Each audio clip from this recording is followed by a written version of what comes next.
여러분, 혹시 아세요? 조선시대에 한 여인이 있었습니다. 8세에 시를 짓기 시작해서 중국에서까지 인정받은 천재 시인이었죠.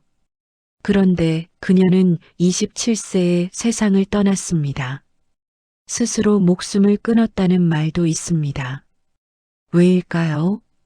재능이 넘쳤고 명문가의 딸이었으며 아름답기까지 했던 여인. 무엇이 그녀를 죽음으로 내몰았을까요? 오늘 이야기할 주인공은 헌안설원입니다. 조선 최고의 여류 시인이자 가장 불행했던 여인. 그녀의 짧고도 슬픈 인생 이야기를 시작하겠습니다. 1563년 강릉. 명문가 허씨 집안에서 딸이 태어났습니다. 아버지 허엽은 당대의 명신이었고 어머니 김씨 부인은 지혜로운 여인이었죠. 이 집안에는 이미 두 아들이 있었습니다. 첫째 허성, 둘째 허봉, 그리고 셋째로 태어난 딸, 이름은 초이였습니다. 훗날의 헌안설원이죠. 초이는 어려서부터 남달랐습니다. 허균의 글에는 이렇게 기록되어 있습니다. 누나는 어려서부터 총명하여 글을 배우지 않아도 저절로 알았다. 3살 때부터 오빠들이 글 읽는 것을 옆에서 들었습니다. 5살이 되자 한자를 읽기 시작했죠. 부모는 놀랐습니다. 딸이 이렇게 똑똑할 줄이야. 하지만 동시에 걱정도 되었습니다. 조선시대에 여자가 너무 똑똑하면 좋지 않다는 말이 있었거든요. 여자는 재주가 없는 게 덕이라는 말까지 있었습니다. 하지만 초이의 재능은 숨길 수 없었습니다. 8살 되던 해 초이는 처음으로 시를 지었습니다. 광안전백 옥루상량문이라는 시였죠. 내용은 달나라 광안전에 백옥루를 짓는다는 상상의 시였습니다. 오빠들이 보고 감탄했습니다. 이게 8살 아이가 지은 시란 말인가? 아버지 허엽도 놀랐습니다. 이 아이 범상치 않구나. 초이에게는 두 오빠와 한 남동생이 있었습니다. 둘째 오빠 허봉, 그리고 남동생 허균. 이 3남매는 조선 문학사에 길이 남게 됩니다. 허봉은 뛰어난 문장가였고 허균은 홍길동전을 쓴 작가였죠. 그리고 초이, 헌안설원은 최고의 시인이었습니다. 강릉 허씨 3남매라고 불렸습니다. 어린 시절 이들은 함께 글을 읽고 시를 지었습니다. 허균의 기록에는 이런 장면이 나옵니다. 누나와 함께 밤늦도록 시를 짓고 논했다. 누나의 시제는 나보다 훨씬 뛰어났다. 초이는 특히 상상력이 풍부했습니다. 달나라 신선세계, 꿈속 이야기, 현실을 벗어난 환상의 세계를 시로 표현했죠. 왜였을까요? 아마도 현실이 답답했기 때문일 겁니다. 여자는 집 밖을 나갈 수도 없었습니다. 책을 마음껏 읽을 수도 없었죠. 과거를 볼 수도 벼슬을 할 수도 없었습니다. 그래서 초이는 상상 속에서 자유를 찾았습니다. 시 속에서만은 어디든 갈 수 있었으니까요. 12살 무렵 초이는 이미 수백 편의 시를 지었습니다. 오빠들도 인정할 정도였죠. 누나의 재능이라면 중국에 내놔도 부끄럽지 않을 것이다. 하지만 초이는 알고 있었습니다. 자신의 재능이 세상에 나갈 수 없다는 것을요. 조선에서 여자의 글은 집 밖으로 나갈 수 없었으니까요. 1577년 초이는 15살이 되었습니다. 조선시대 여자로서는 결혼할 나이였죠. 아버지 허엽이 혼처를 정했습니다. 안동 김씨 집안의 김성립이었습니다. 명문가였습니다. 하지만 김성립 본인은 평범했습니다. 아니, 평범 이하였습니다. 허균의 기록에는 이렇게 적혀 있습니다. 형부는 그를 모르고 속되며 무례했다. 냉정한 평가였죠. 초이는 결혼하기 전까지는 김성립을 몰랐습니다. 조선시대 결혼은 당사자끼리 만나서 정하는 게 아니었으니까요. 부모가 정해주는 대로 해야 했습니다. 초가래를 치르는 날, 초이는 처음으로 남편을 보았습니다. 실망했을까요? 기록에는 남아있지 않습니다. 하지만 짐작할 수 있습니다. 천재 시인과 무식한 남편. 대화가 통할 리 없었습니다. 시집은 더 문제였습니다. 시어머니가 매우 모질었거든요. 허균의 기록에는 이렇게 나옵니다. 시어머니가 누나를 구박하고 학대했다. 며느리를 종처럼 부렸습니다. 아침 일찍 일어나 밥을 짓고 빨래하고 청소하고 조금이라도 마음에 들지 않으면 꾸짖었습니다. 초이는 견뎠습니다. 조선시대 여자로서는 어쩔 수 없었으니까요. 하지만 마음속 깊은 곳에서는 울고 있었습니다. 초이가 시집 온 지 며칠이 지났습니다. 새벽같이 일어나 부엌으로 갔습니다. 시어머니가 이미 나와 있었습니다. 이제 오느냐? 해가 중천인데 아직 동도 트기 전이었습니다. 초이는 아무 말 없이 밥을 짓기 시작했습니다. 밥을 다 지어 상을 차렸습니다. 시어머니가 한 숟가락 떠먹었습니다. 이게 무슨 밥이냐? 설익었다. 초이는 고개를 숙였습니다. 죄송합니다, 어머님. 명문가 딸이라더니 밥도 제대로 못 짓는구나. 가슴이 찢어졌지만 참았습니다. 낮에는 빨래를 했습니다. 시어머니가 와서 빨래를 살폈습니다. 이게 무슨 빨래냐? 제대로 빨지도 않았네. 다시 빨았습니다. 손이 퉁퉁 불었습니다.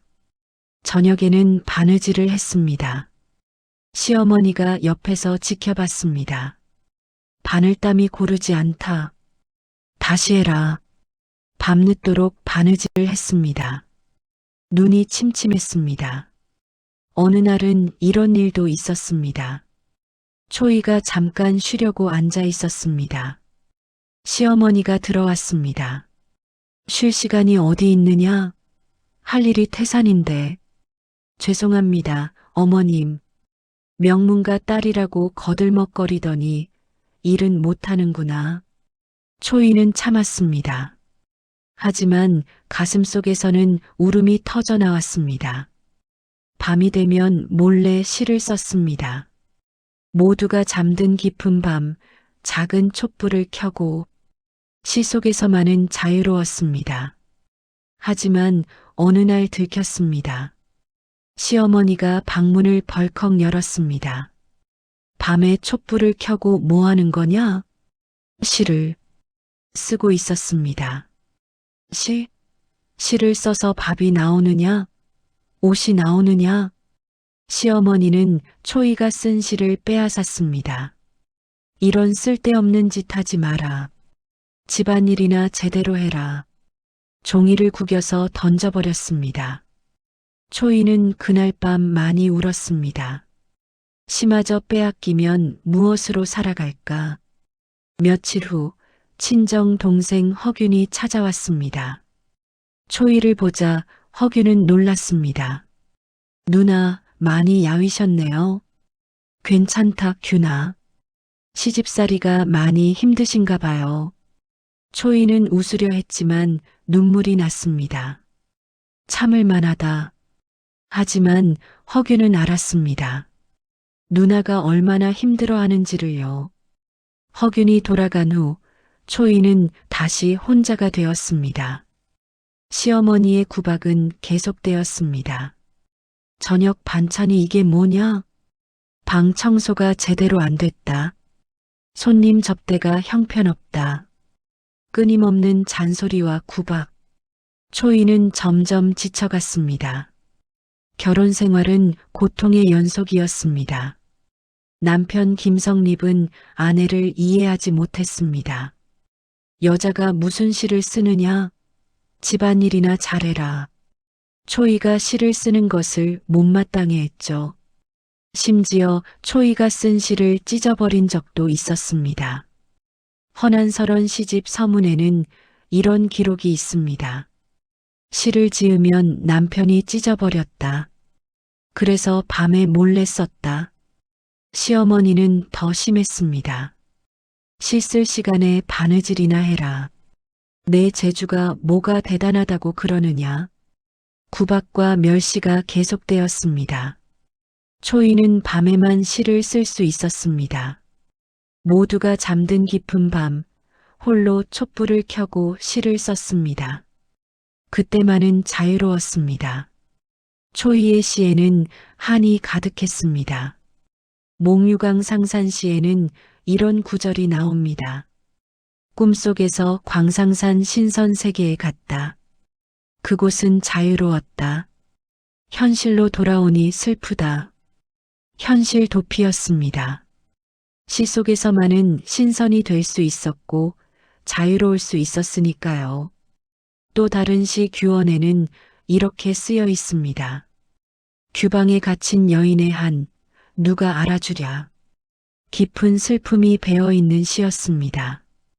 결혼한 지 2년째 되던 해에 초이는 임신했습니다. 시어머니가 기뻐했습니다. 드디어 대를 이을 손자를 낳겠구나. 초이도 기뻤습니다. 아이만 낳으면 시어머니도 나를 좀 더 좋게 봐주시겠지. 10달을 기다렸습니다. 산통이 시작되었습니다. 밤새 고통스러웠습니다. 새벽녘 아들이 태어났습니다. 아들입니다. 온 집안이 기뻐했습니다. 시어머니도 처음으로 웃는 얼굴을 보였습니다. 잘했다. 이제 며느리 구실을 하는구나. 초이는 아들을 품에 안았습니다. 작고 예쁜 아기였습니다. 이 아이만은 잘 키워야지. 초이는 정성껏 아들을 돌봤습니다. 밤낮으로 젖을 먹이고 재웠습니다. 아들은 쑥쑥 자랐습니다. 100일이 지나고 돌이 지났습니다. 아들은 걷기 시작했고 말을 배우기 시작했습니다. 엄마. 처음 들었을 때 초이는 울었습니다. 행복의 눈물이었습니다. 하지만 행복은 오래가지 않았습니다. 아들이 2돌을 앞두고 병에 걸렸습니다. 갑자기 열이 났습니다. 아가, 괜찮아? 초이는 밤새 간호했습니다. 찬물로 이마를 식혀주고 약을 먹였습니다. 하지만 열은 내려가지 않았습니다. 오히려 기침까지 시작했습니다. 으흑, 으흑. 아들의 숨소리가 거칠어졌습니다. 의원을 불렀습니다. 어떻습니까? 의원은 고개를 저었습니다. 병이 깊습니다. 최선을 다해보겠습니다. 초이는 하늘에 빌었습니다. 제발 이 아이만은 살려주십시오. 밤새 아들을 안고 울었습니다. 하지만 사흘째 되는 날 새벽, 아들이 숨을 거두었습니다. 작은 몸이 차갑게 식어갔습니다. 아니야, 아니야. 초이는 미칠 것 같았습니다. 아들을 꼭 안고 울고 또 울었습니다. 깨어나렴. 제발 깨어나렴. 하지만 아들은 깨어나지 않았습니다. 장례를 치렀습니다. 작은 관에 아들을 넣었습니다. 땅에 묻었습니다.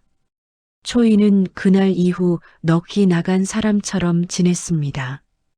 밥도 먹지 않았습니다. 잠도 자지 못했습니다. 시어머니는 차가웠습니다. 아들도 제대로 못 키우는구나.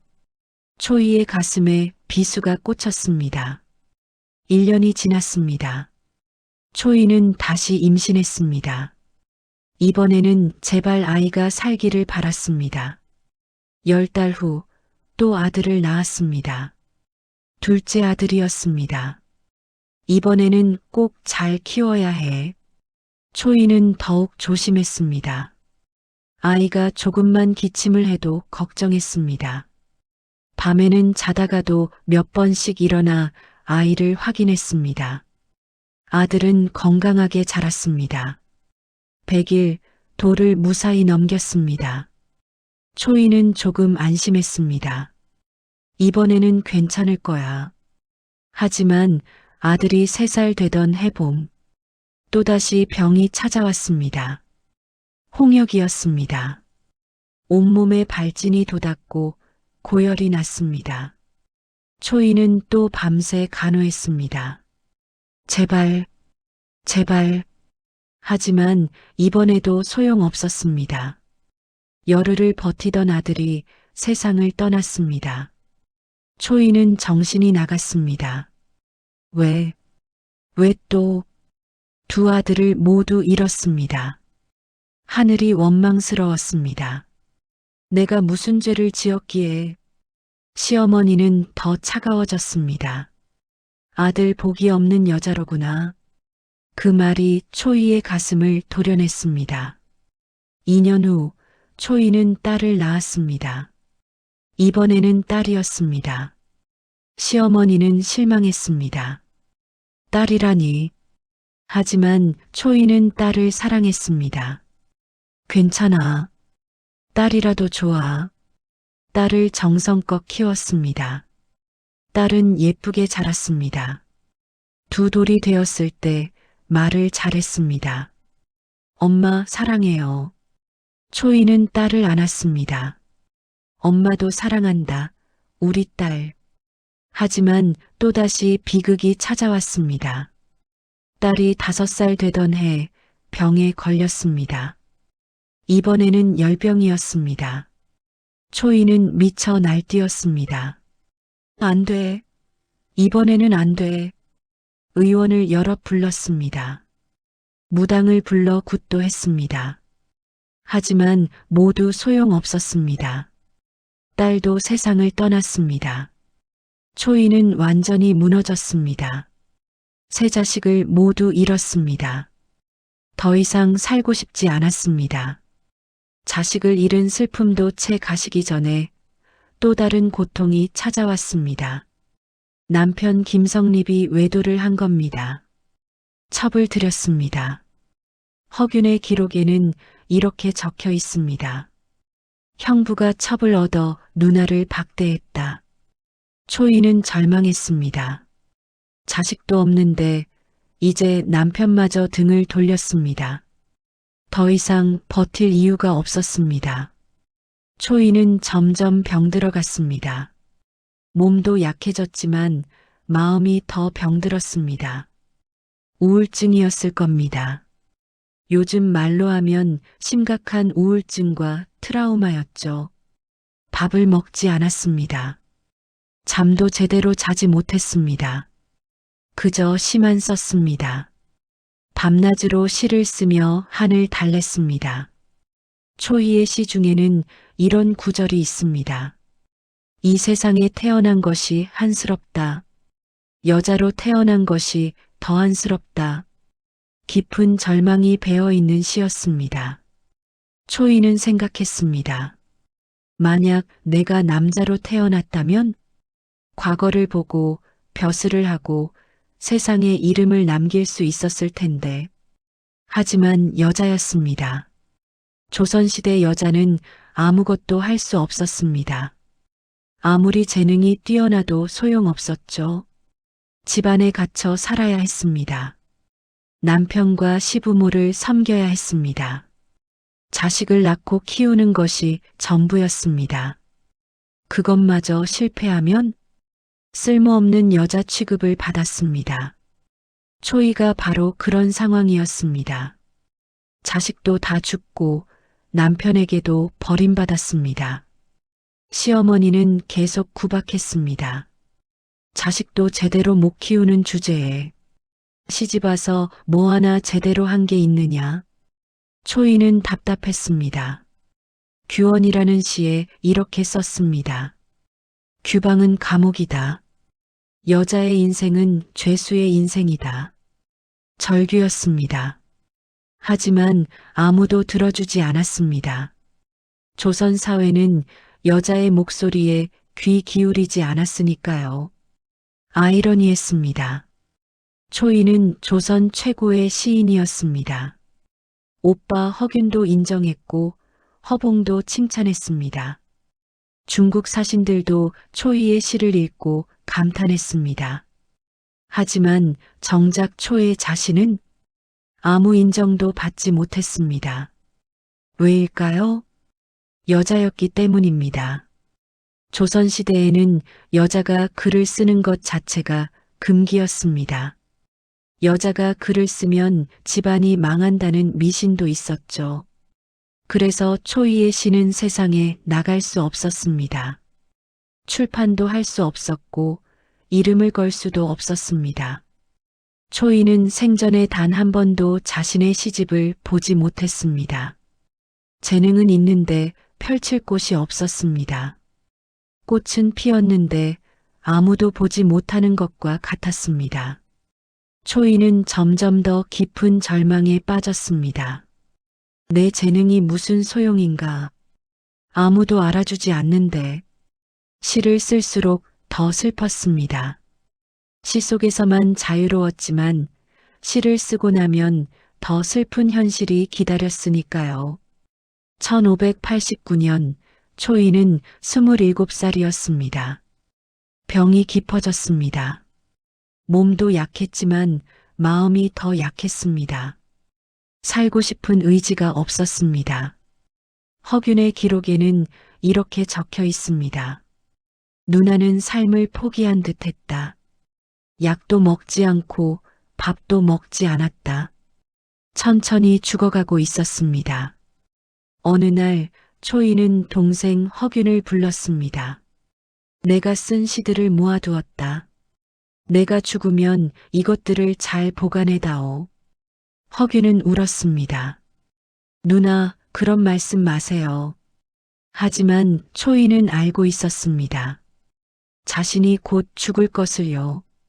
며칠 후 초이는 세상을 떠났습니다. 1589년 27살의 나이였습니다. 죽음의 원인은 명확하지 않습니다.